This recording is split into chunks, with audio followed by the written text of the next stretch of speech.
ఈ త్యాగరాజు గురించి, ఈ దత్తపుత్రుడు గురించి మరో విచిత్రం ఏమిటంటే, రియల్ లైఫ్లో ఈ పెద్ద మనిషి ఏ భార్యతోనూ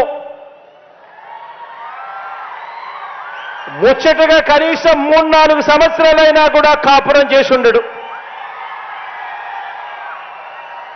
ఈ మ్యారేజ్ ఇస్తారు.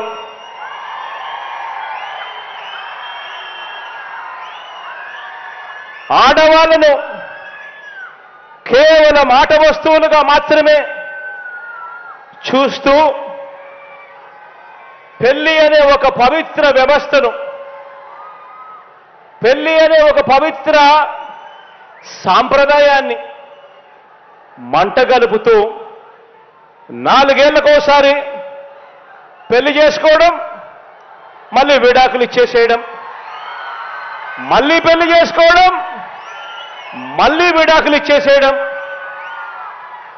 ఏకంగా కార్లను మార్చినట్టుగా భార్యలను మారుస్తా ఉన్న ఈ పెద్ద మనిషి 3 సంవత్సరాలకు 4 సంవత్సరాలకు భార్యలను మారుస్తా ఉన్న ఈ పెద్ద మనిషి ఇప్పటికే 3 భార్యలు అయిపోయారు అని అంటే ఆలోచన చేయమని అడుగుతా ఉన్నా. ఈరోజు మనమంతా ఉన్నాం. నాకైతే 2 ఆడపిల్లలు ఉన్నారు. మనమంతా కూడా ఆలోచన చేయాలి. మనకు చెల్లెళ్ళు ఉన్నారు, మన ఇళ్లలో ఆడబిడ్డలు ఉన్నారు. ఇలాంటి వాళ్ళు నాయకులు అవుతే, ఇలాంటి వాళ్ళు ముఖ్యమంత్రులు, ఎమ్మెల్యేలు అవుతే, ఇలాంటి వాళ్ళను ఇన్స్పిరేషన్గా తీసుకొని 4 ఏళ్లకొకసారి 3 ఏళ్లకొకసారి ఇదే మాదిరిగా ప్రతి ఒక్కరూ కూడా చేయడం మొదలు పెడితే